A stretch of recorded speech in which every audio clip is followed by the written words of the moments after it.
All right, we are live. Hello, everyone. Welcome to Wine, Women, and Words. I'm Michelle, and with me, of course, is Diana. Hello. And Lilo. And tonight we are joined by author Heather Webb, who has just launched her new book, The Phantom's Apprentice. And Diana is obsessed with it, like not even low-key obsessed, like high-key obsessed. I like that. High-key obsessed. I mean, as I've related to it on the blog, I mean, if this book was a boy, or at least the cover was a boy, it would be one of those cute boys that you look at. The cover designer is a brilliant person. That is an amazing, beautiful cover. I was very thrilled with it. So yeah, they did a nice job. And I have very, very little input on that. I mean, I have a little, but not, it was all them. So that's awesome. Are there awards for book covers? Out of curiosity. Rewards? Oh, you mean some kind of award system? I'm not sure. There's a magazine called Spine Magazine that is fairly new. Eric Wilder is the editor-in-chief. Mm-hmm. He's actually on Twitter. And it's a cool magazine. They actually feature all the latest designs of the week. And as far as I know, that's kind of all that's out there. There might be some sort of award, but I'm not that I'm aware of. But yeah, they feature all kinds of great book covers. So there should be some award system out there because there are really great book covers. Because they're art. It's absolutely art. Mm-hmm. So yeah, because we readers, we do judge our books by the covers. We do.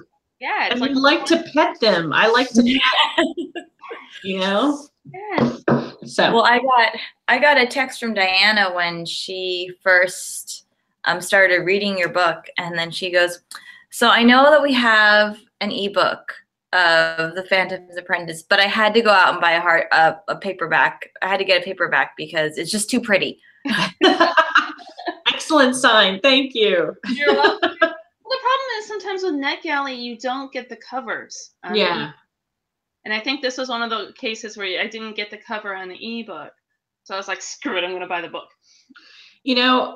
This makes me sound like a Luddite, but I really don't read ebooks at all. I have 3 e-readers, mm-hmm. And I don't use any of them. And I spend so much time on the computer screen with work, writing books, and I'm a freelance editor as well. So I work on a lot of books with aspiring writers and published writers too,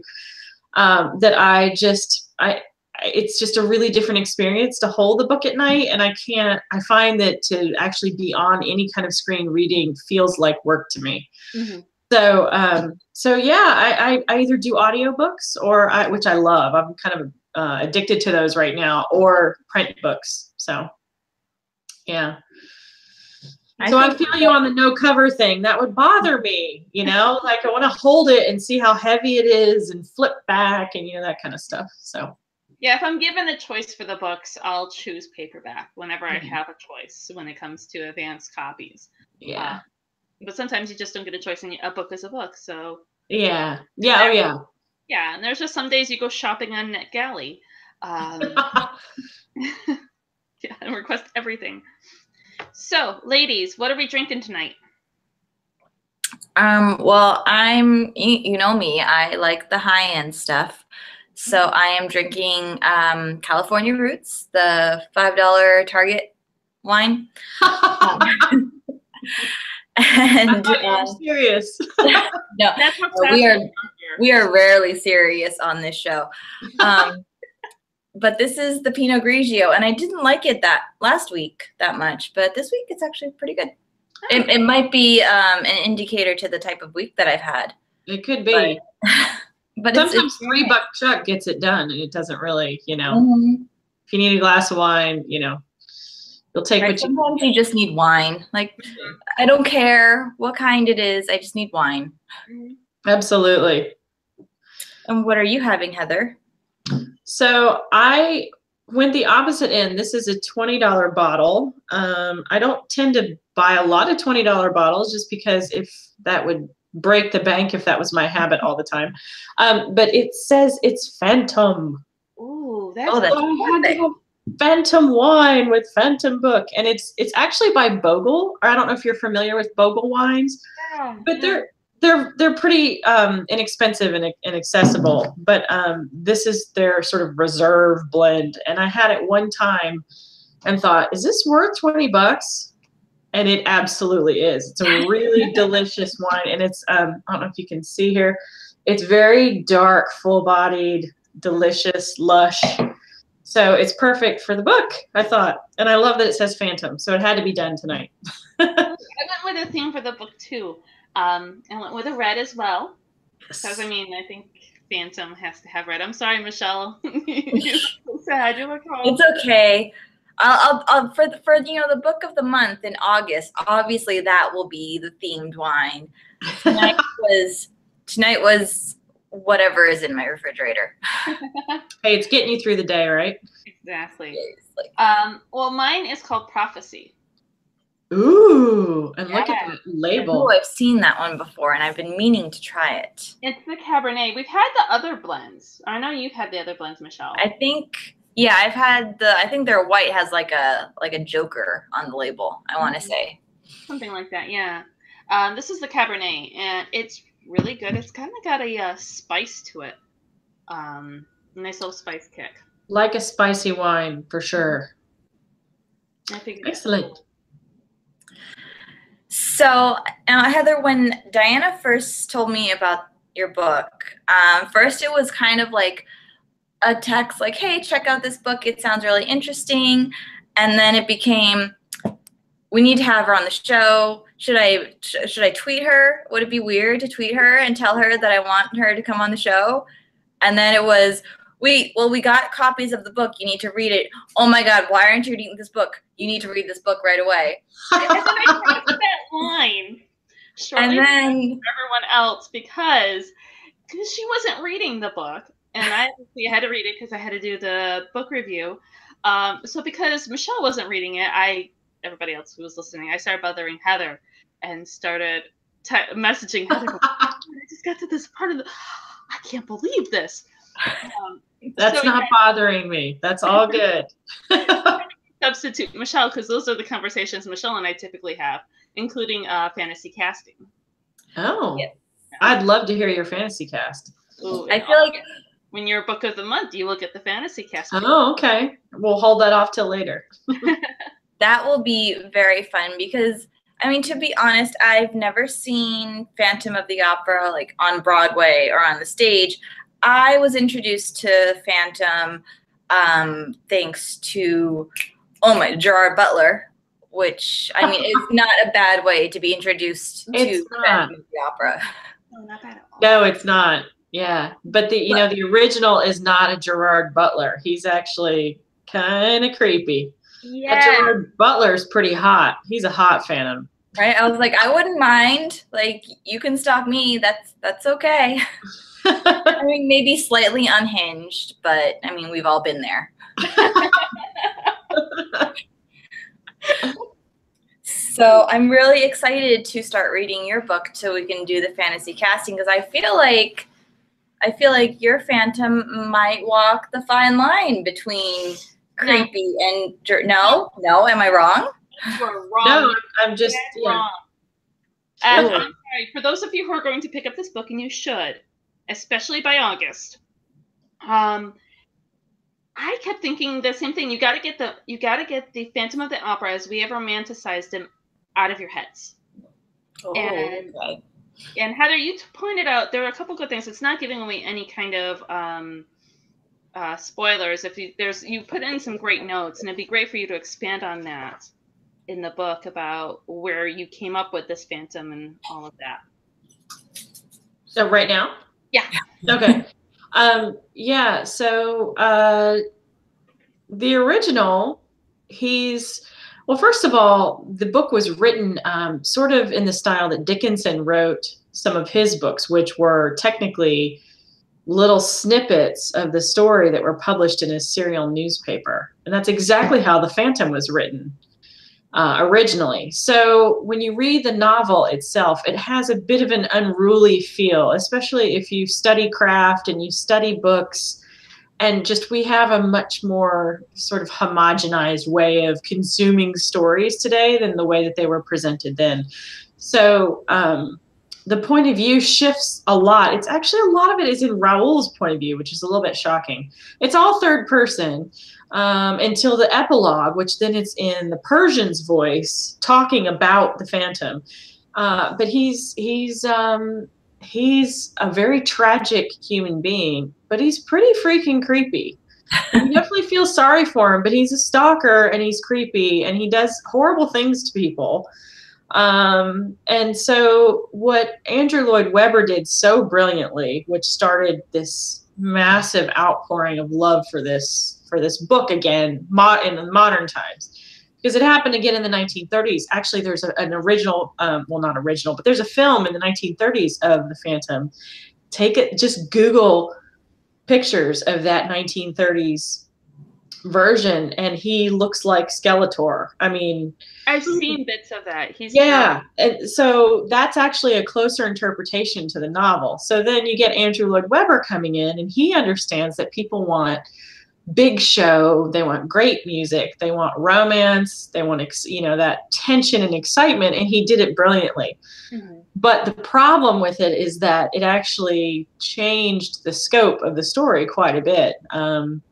The one thing I think that Webber also did, he preserved the sort of caricature feel of the females from the original novel, and I think of that as a negative thing. That you have the sort of the shrill, snotty, stuck-up Carlotta who's vindictive, and then you have the sort of innocent, weeping, wilting Christine who's led around by the men in her life, and she's dominated by one or the other. And there's, again, we all love it for some reason. There's a lot there to love, but I just think that especially with this huge movement of women moving forward and literature changing, I just was like, who the hell is Christine? I want to know what she has to say. And is she sitting there like crying in a corner somewhere while she's got this stalker running around, and then she has the beautiful boy who thinks she's beautiful, and like, what is going on here?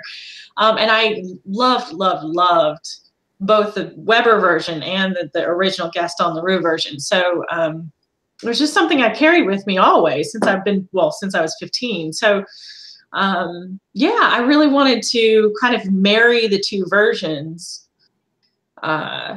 And really, I did that only because modern readers know the Webber version much more than they know the novel version. I kind of would have just expounded off the novel, but I thought, they're going to say, no, that didn't happen, and da-da-da-da-da.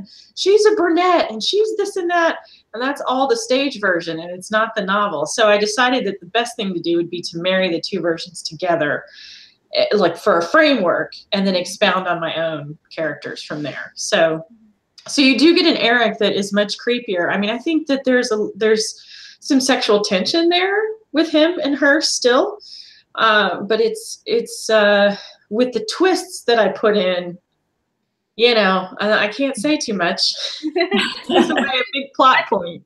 Yeah, but the relationship, and it's one of the things I have to try to think about too, is that the book does what let's see, how can I phrase this properly? The book is opposite. It does everything that I hate words. Let's rephrase it this way.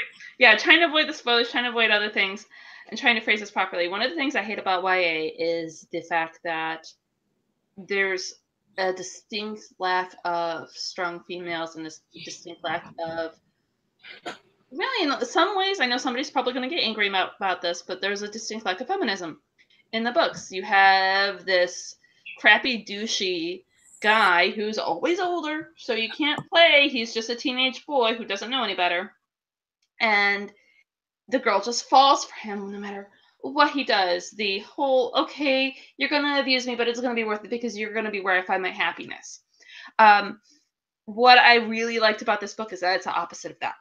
And I love that. And you see those examples of abusive relationships. You see those examples of you know, things that are actually toxic, and you actually get to see Christine working through them, and you get to see this great character growth within Christine herself. And that's one of the things that makes this book so good, besides those really great plot twists, that I cannot wait to get those midnight texts from Michelle going, oh my God, this actually happened in this book, and oh my God, I'm going to hate this character, aren't I? Because those texts do go through quite often, especially when Diana has already read the book and I have not, which I think in this situation kind of works to our benefit, because right now Diana knows everything that will happen, so she can pose the thoughtful yet teasing questions about the book. And when we're actually doing the book of the month in August, I can provide the colorful commentary about, oh my God, what is happening? Wasn't it Fortune Teller that when we read it, there was a point, we're reading one of the books of the month, and I was ahead of her, and she's like, I really like this character. He's really great. He's going to stay around, isn't he? And you're like, oh, he's an ass. It's like, oh, this wine is really good. I'll just drink this. Yeah, you don't want to give it away. And I set this up to where, so it was a really difficult book to write, honestly, for a lot of reasons. One being that I had these two versions I had to marry together and still create my own story around them and flesh out all these characters that already exist. But the other thing was that there are a lot of preconceived ideas of how everybody should react and feel and think in the story. And so that was tough. I had to sort of battle through, it doesn't matter if they think this. I hear Christine's voice in my head and she's saying this, and I just had to kind of go that way. So yeah, I'm glad that you picked up on I definitely gave her a more modern sense of agency, but I tried to keep it fairly realistic for the time period, because there were women that struck out and did amazing things. And in fact, those are the types of characters I gravitate towards, obviously. You know, I'm looking for these characters that did things that your average person didn't do. So I still tried to keep it where fairly realistic, something that she could absolutely accomplish with the right support. And I tried to give her that right support network. So yeah. The supporting cast is great. I've got one friend she's come on the show before to fill in for Michelle, who, if the supporting characters are not well thought out, she will actually put the book down and be done with it. So she would approve of this. I've actually handed her my book. She's beta read my book for me, and I've been like, okay, be honest with me. How do you feel about my side characters? I had you in mind. So she has a great point. You know, actually, the secondary characters are often some of my favorite to write. Mm-hmm. And I think it's because I don't feel pressure with those to, I don't know what it is, feel pressure to fully develop them, but you still have to develop them some. You still have to make them interesting and vibrant, and you still have to make them realistic, but I tend to feel less shackled when I'm working on a secondary character. So I end up having a lot of fun with them. I loved writing Claudette. She's not in the original. That's what I was looking for her. I was looking for her name. Yeah, so I was going to say, I love Christine's BFF. She was great. Yeah, she was a lot of fun to write. And the same thing happened in Last Christmas in Paris, the book that came out in October. I wrote the best friend character in that book, and I loved writing her voice because I just didn't feel encumbered. I thought, you know, I'm just going to have this character support and react to the main character and still have her stuff going on, but again, without the pressure. So that's, the secondary characters for me are really fun to write, you know. Yeah, and I really did love Carlotta. You created a great diva. I love villains. I love my bad guys to begin with. I mean, so I can I kind of do too.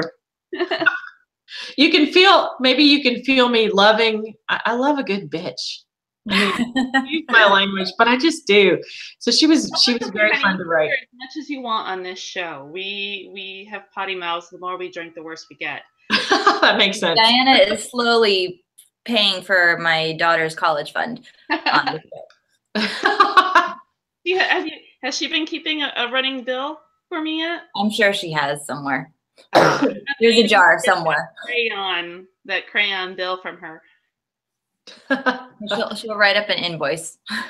Yeah, have her send it to me. So anyways, you love a good bitch. Yes, divas are fun to write. And I think, again, Carlotta, just like Christine, was very one-dimensional in the original and in the stage play. I mean, she just comes out, she's horrible to her. And so I wanted to show why. Why is she like that? What's going on behind her, what's her backstory? What drove her to be like this on the stage, besides being self-important? She's clearly self-important, but most divas are. I mean, that's where that term comes from. It comes from an opera diva. So yeah, so that was fun too. And some of those things surprise you. You'll literally be writing something, and then all of a sudden the character starts saying things on the page that you don't expect. And that happened with Carlotta, where I thought, oh, so that's who she is. All right. I can get behind that. Yeah, Carlotta, you get that real sense that she's going to do whatever it takes to survive. She doesn't care who is in her way. She is going to survive. She's going to end up on top. Not just on her feet. She is going to end up on top. Yep. Yeah. Yeah, and there are real people like that, and she felt like that kind of character to me. So yeah, you get that sympathy for her. You can't just despise her like you would a mean girl, but you can't actually hate her as a character because you get some sympathy about where she's actually coming from in her life. That means I've done my job. And she's just sitting over there going, mission complete. Yeah, that's what I aim to do, is to show and it's funny, I just did that laugh because when I'm teaching craft courses or writing blog posts or whatever for writing sites, I call them the mwahaha villain. To have a mwahaha villain is it's super flat. Not everyone they're not all completely bad. Even someone who is kind of horrible has a backstory. So if you can kind of dig into it a little bit and reveal where their pain comes from, then all of a sudden they're a lot less detestable, almost like an anti-hero a little bit. So, and those are fun. They're fun to read. They're fun. I love watching them on TV. I love to write them. Absolutely. They're complex, Villain to get behind. And I mean, really, when you look at villains, I mean, you're looking at it from the perspective of the hero. But in that villain story, your hero is their villain. And that villain that you're seeing now is the hero in their own story, in their own world. Yes, absolutely. Yep. So the villain I keep thinking of, as we're talking about that, is Regina from Once Upon a Time. And you know what? Oh, yeah. I think for fantasy casting, she would make a good Carlotta. She would. She would. The only character, the only person I could think of for Carlotta, and not while I was writing it, but somebody else, some other interview, they asked me, who would you cast for that? And I was like, who in the world? I have no idea. And you just nailed it. But I said, Mariah Carey.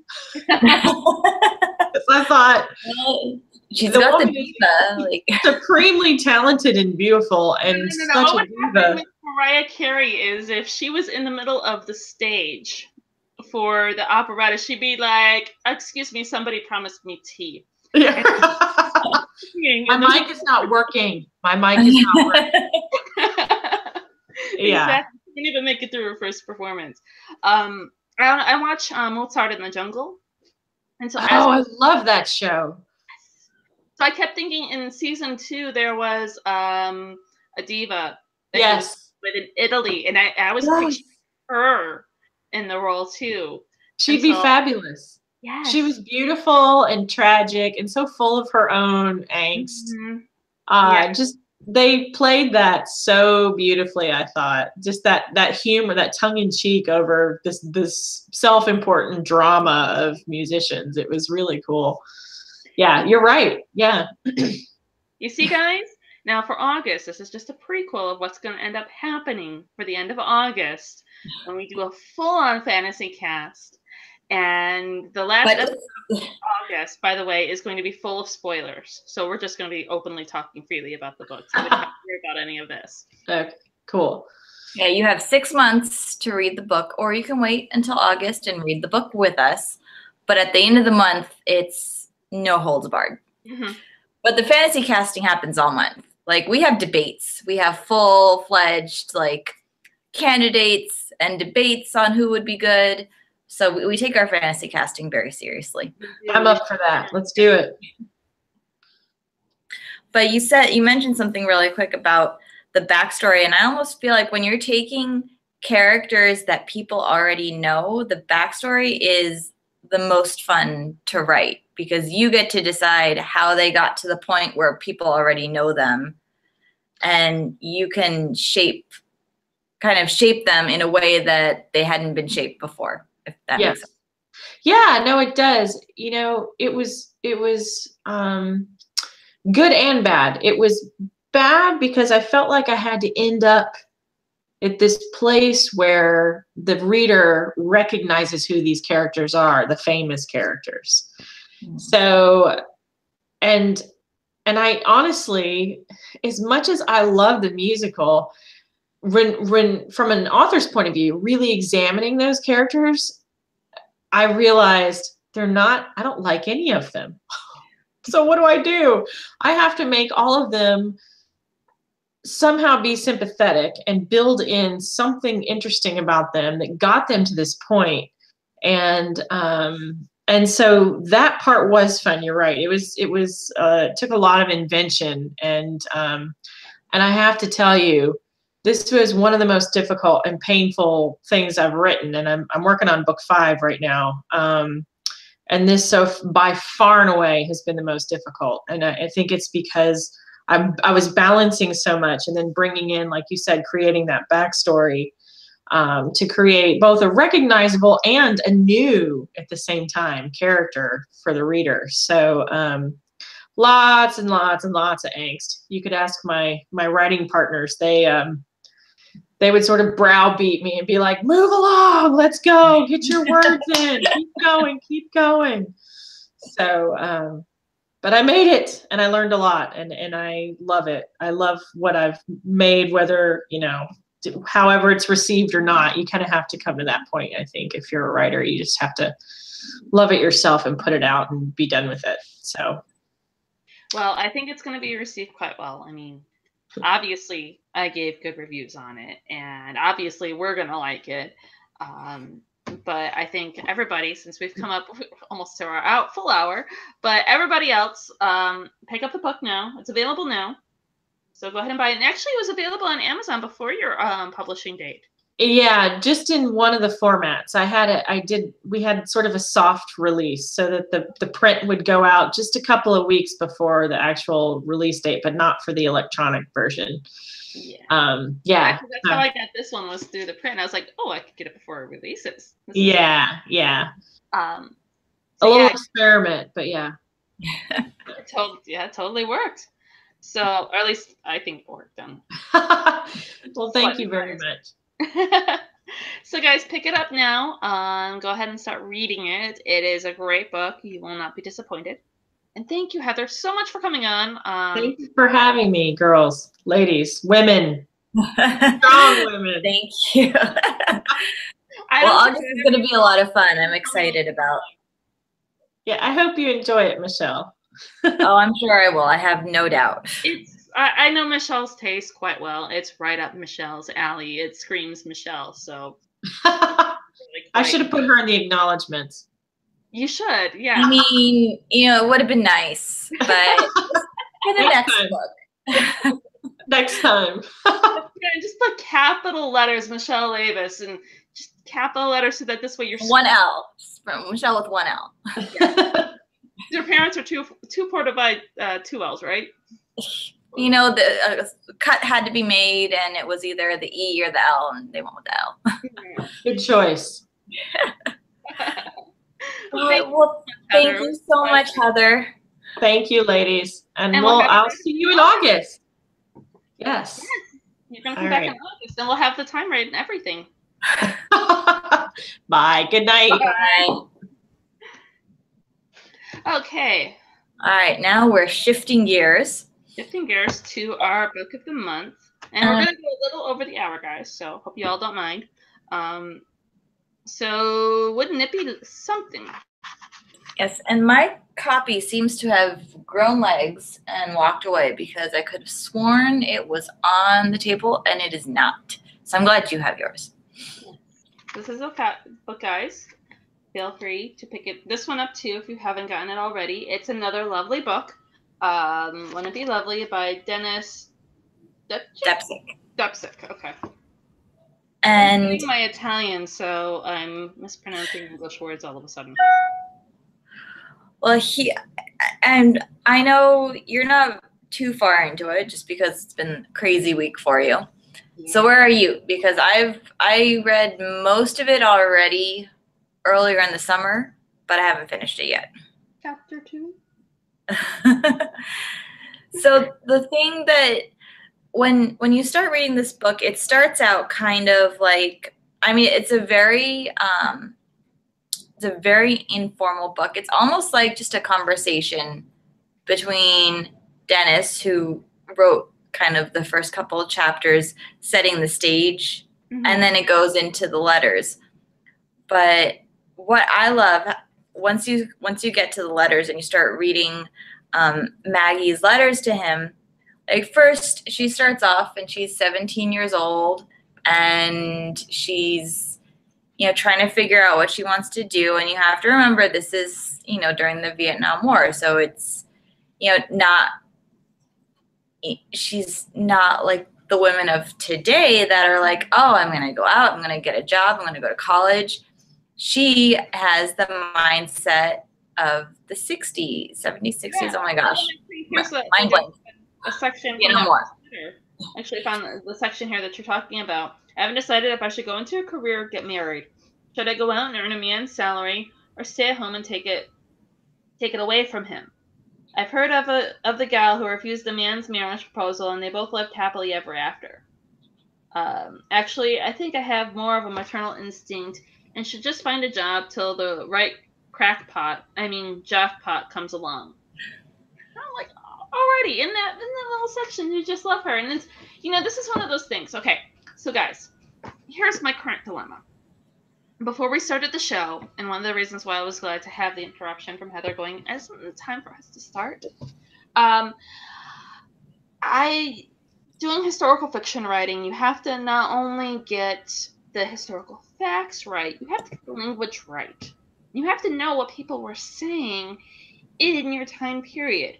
For example, the word trek did not start to get used until 1849. So the phrase, we trekked through the jungle, you can't use.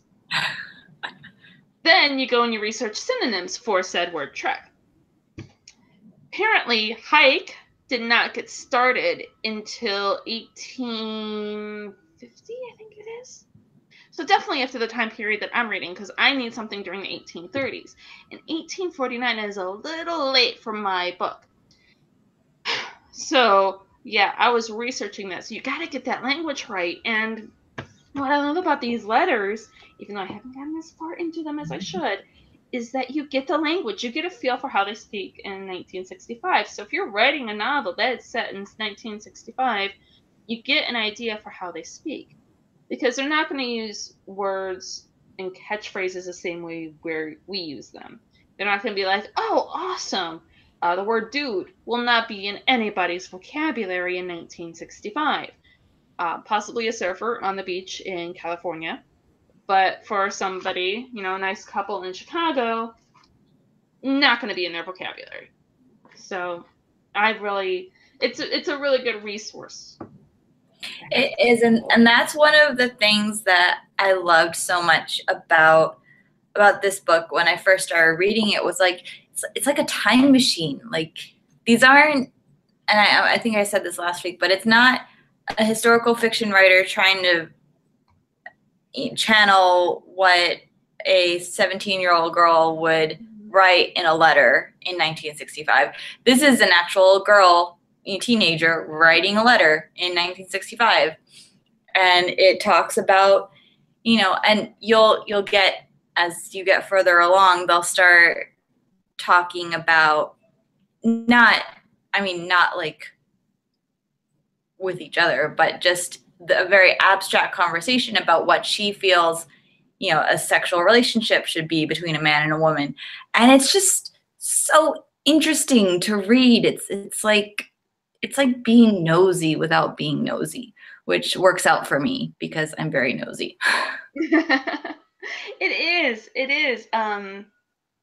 I like it. I like the idea of it. And then you get this sense of, for character building, what's going on in these characters' minds, because it's something that you're always wondering, and you don't want to necessarily input too much of that modern view into a character. It's always a struggle for any author who's writing historical fiction. You can't look at it with a modern lens. Although Maggie was already, I mean, even for her age at the time, she was very modern thinking for that time. I mean, she decided that she didn't want to wait around and wait for, you know, for a man. I believe when they first started writing each other, I want to say she had a boyfriend, and she just started writing to him just to be nice because it was her sister's brother-in-law, or her sister's husband's brother. So, and she knew that he was, oh, they're not quite brother-in-law, but yeah, like connected by marriage, but not really. And she just started writing to be nice, like not out, you know, not for any, you know, ulterior motive, although that, you know, they'd started developing feelings for each other later. But I think she had a boyfriend when they first started writing to each other. So she got her engagement photo shortly after high school in there. But in those days, it was a thing to have somebody to write to. To get that mail call was a big deal back then, because it meant that you had people who cared about you from home. I was doing research for a NaNoWriMo book at one point, and I was researching the World War II letters that the soldiers were sending home, and the spouses and family were sending to the soldiers. And they were just so happy to get any letter at all from home. And they'd always make sure that was the one thing they did, was they had somebody who would write to them. They had to have a pen pal for while they were gone. And with modern technology, we've kind of lost that. I know. I kind of wish. I think I wrote Rich a couple like actual handwritten letters while he was deployed, but I don't think I got a single one back. I got a card with flowers that the florist at the florist shop wrote for him. I got a sweet card from my husband that I have somewhere around here. But yeah, I didn't get any letters from him, and I didn't really send him any letters either. We get the occasional Valentine's Day cards. Yeah, I think I wrote one because I was like, you can't be deployed and not get like a handwritten letter from me. Like you're gonna get at least one. But Dennis mentions like early in the book when he was in boot camp and everyone was getting letters during boot camp, that everyone knew that the only letters he would get were from his mom at first. So they would all like tease him and kind of like give him a hard time about getting a letter from his mom.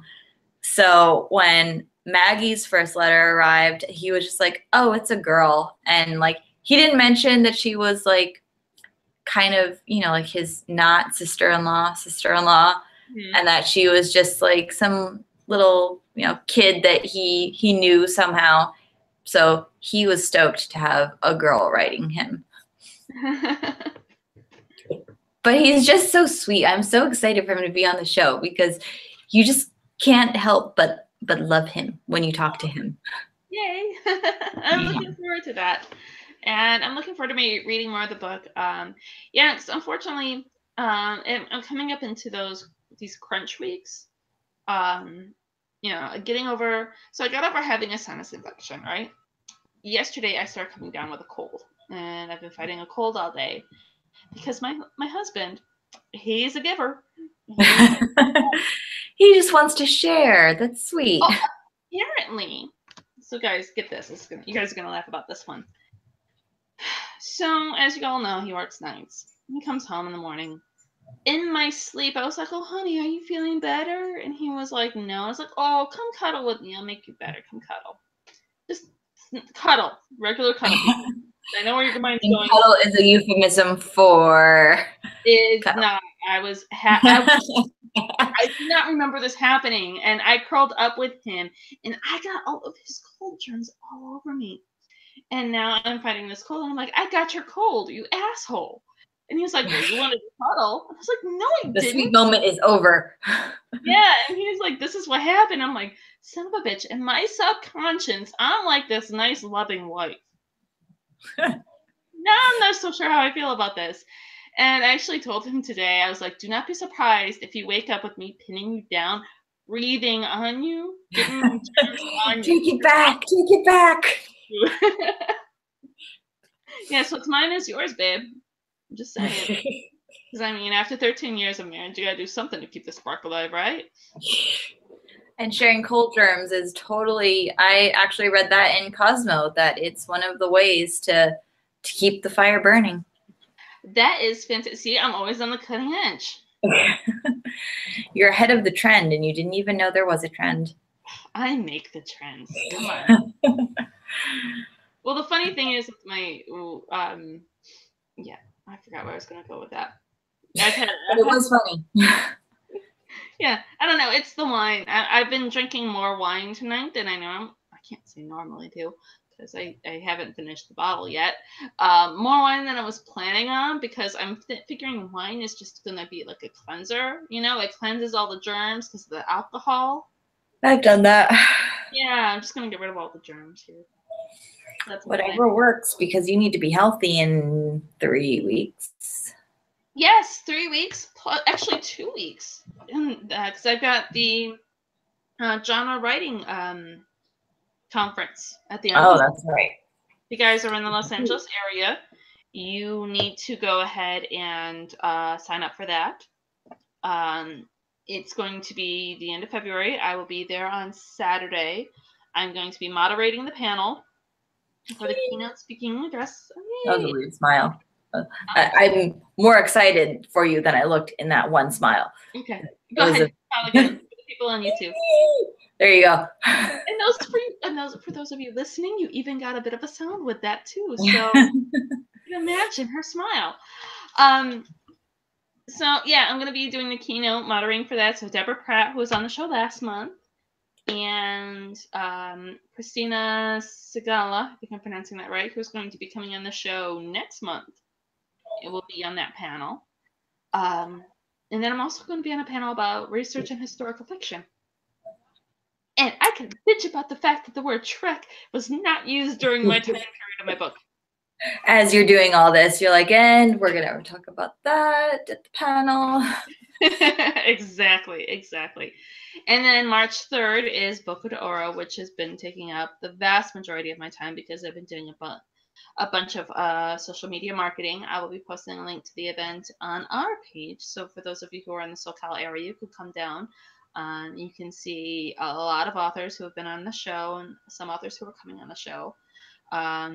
Christina Julian is just added. If you guys remember, she was on the show. I saw that. Oh, no, she was on the show in September. August. Because I was at the Outer Banks when she came on. I thought that was whatever, September, August. Because that was also, did we have Erica? I thought you were on the Outer Banks when Erica was on. There were 2 authors that we had while I was there. But anyway. She was on the show before. That's all you guys need to know. Right. And then Janet and Joyce were on the show last month.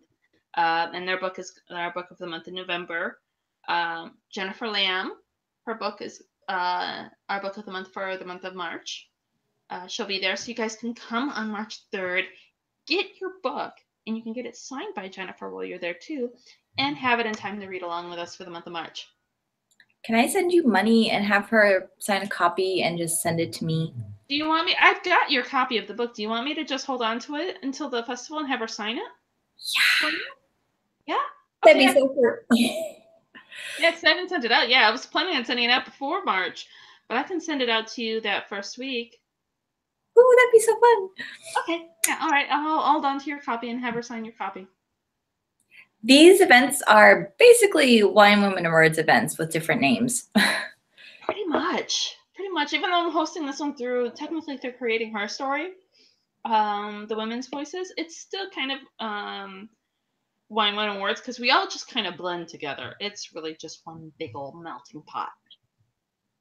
It's basically just another step towards our master plan of complete and total world domination. Mm-hmm.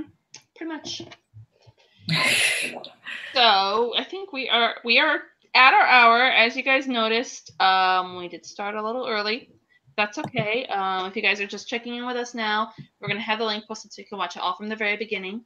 And you guys have a great night. Read more from this, just like me. Keep reading. And who are we having on next week? Heather Reinhardt, another author from Boku de Oro. So she is she is adorable. She is a lot of fun. Lots of great energy and stories. And she and I like to get together at a cafe in LA and talk, and we're usually the loudest people in the cafe. So yeah, she's going to be a lot of fun. She does a lot with self-love, and sometimes you have to be tough on yourself with self-love. So that means, like, when you're sick, you should stay home and take care of yourself and get better. So tomorrow you should stay home and take care of yourself and feel better. I wish. Tomorrow night I will. I have to go to work tomorrow. But tomorrow night I'm going to be in my PJs watching the opening ceremonies for the Olympics. There you go. So guys, yeah, keep reading.